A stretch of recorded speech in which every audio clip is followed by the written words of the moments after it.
l'idea finale che ho in testa è un MMORPG Dark Fantasy semi-realistico, stile Diablo, Path of Exile, con camera isometrica grafica 2.5D, nella quale potremo entrare all'interno delle varie mappe e tutti gli utenti connessi in quel momento saranno visibili. Potremo interagire, se uno vuole digita qualcosa e chi è nel raggio d'azione leggerà quello che abbiamo scritto. Si potranno fare scambi all'interno del gioco, ci sarà bisogno di andare su un sito, andare a fare shopping con un e-commerce fuori dal gioco, tutto sarà all'interno. Questa è una cosa fondamentale. Tutte le scelte sono state fatte per rendere il gioco il più veloce, più fluido e più intuitivo possibile. Upgrade di oggetti tramite gemme con probabilità di riuscita e di fallimento. Adesso do un'infarinata generale su tutto quello che sarà presente, poi farò dei video in cui andremo più precisamente in fondo ai vari argomenti. Level cap del personaggio sarà un livello elevato, raggiungibile con tempi diciamo lunghi, quindi è un gioco che va vissuto, va sudato e va guadagnato. Ad ogni livello verranno assegnati dei punti che saranno messi in 4 tipologie di statistiche differenti, quindi essendoci un level cap ed essendoci dei punti ad ogni livello, anche i punti statistiche saranno limitati. Quando metteremo i nostri punti nelle varie statistiche non si potrà tornare indietro, ogni scelta è definitiva. Questa scelta è stata fatta per 2 motivi: in primis per rendere ogni scelta importante e non alla cazzo, ma sì, adesso metto tutta vita, poi no, mi sono rotto il cazzo, tolgo. No, ogni scelta deve essere ponderata. In che tipo di personaggio mi rispecchio? Verranno detti prima i tipi di equipaggiamento presenti e anche cosa faranno, così che le persone si potranno un attimino organizzare anche mentalmente su che tipo di personaggio vorranno fare. Comunque, piccolo spoiler, ad esempio, saranno presenti delle caratteristiche che prevederanno aumento HP in percentuale e danno riflesso. Quindi, con questo piccolo spoiler di queste 2 statistiche leggendarie, qualcuno potrebbe dire: ma sai che c'è? Vorrei fare un personaggio con tanta vita e che riflette i danni subiti. Ovviamente quando metterai i punti nelle tue statistiche dovrai pensare che l'HP lavora in percentuale, il resto puoi sceglierlo tu. Comunque questo per spiegarvi che i punti nelle statistiche andranno messi con criterio, perché una volta messi non saranno rimovibili neanche pagando. Sarà un no pay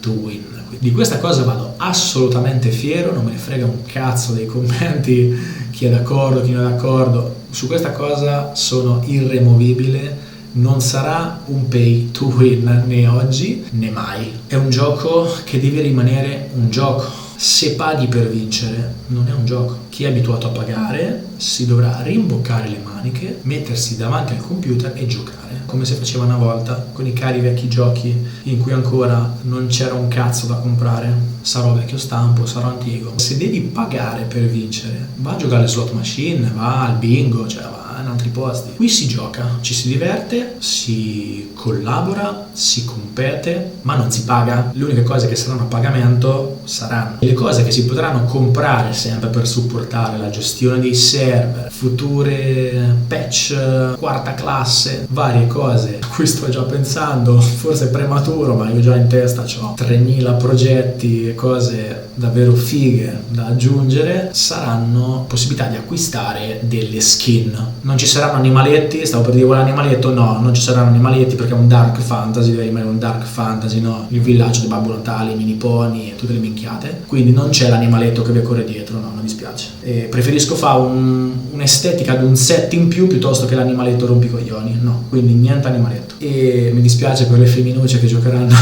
al videogioco, ma no, niente animaletti, niente cavalcature del cazzo, però sì a estetiche di oggetti come armi, anelli, armature. Delle ali non ho ancora parlato, piccola parentesi, ogni classe avrà la sua tipologia di ala esteticamente diversa, così che ogni personaggio sarà subito riconoscibile dal tipo di ala che indossa. Quindi forse per le ali non metterò delle skin che cambiano l'estetica. Sarà presente anche traduttore istantaneo per agevolare gli scambi e le interazioni tra giocatori provenienti da tutto il mondo, poter parlare con le persone. Un'altra risorsa aggiuntiva saranno le anime, le souls. Queste questa potrà essere droppata uccidendo i mostri e sarà la stessa risorsa utile per gli acquisti nello shop online. Ho voluto dare la possibilità anche a chi non può pagare per il discorso skin estetiche la possibilità di comprarsi comunque qualcosa perché ha giocato tanto, quindi una ricompensa. Ora io faccio una premessa: nel mio gioco che ho in mente, il giocare tanto non sarà tanto per avere una ricompensa,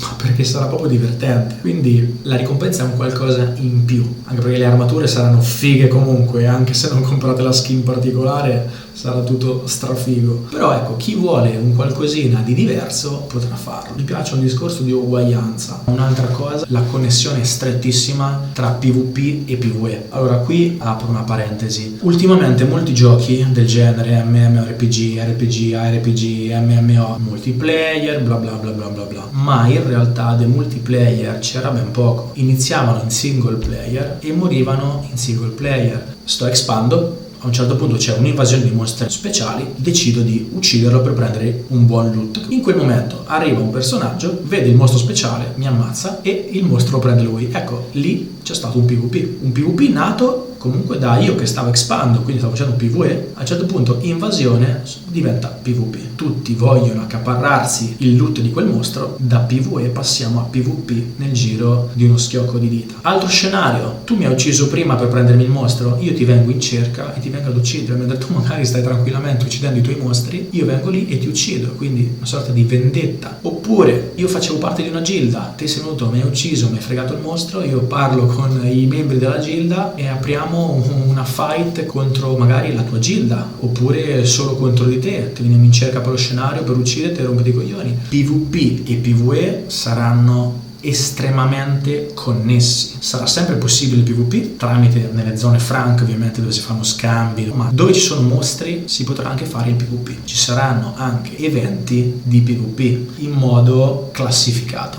L'idea di un torneo sia di singoli, quindi uno contro uno, sia a team che gilda contro gilda, nazione contro nazione, è già stato tutto previsto. La competizione all'interno di questo gioco sarà molto forte e terrà molto animata e viva la community. Tutto questo sarà supportato ovviamente anche da chat vocali. Prevederò un Discord, ogni gilda potrà usare canali che vuole. Insomma, un'altra tematica importante è il discorso delle mappe. Quando iniziamo il nostro personaggio sarà a livello 1, ovviamente potremmo stare solo in qualche tipo di mappa che ci consenta insomma di non morire al primo colpo ricevuto e di fare esperienza. Inizieremo a trovare i primi oggetti, li equipaggeremo se avremo i requisiti necessari e man mano che si fa esperienza sbloccheremo nuove mappe. Le nuove mappe saranno accessibili non al completamento di una storia o delle quest, saranno accessibili al raggiungimento di livelli. L'unico requisito per il momento previsto sarà il raggiungimento di un livello. Ovviamente ci saranno delle mappe accessibili anche a livelli più bassi, ma che poi una volta all'interno i mostri saranno veramente tosti, il che ci porterà ovviamente a dover tornare nelle mappe più accessibili,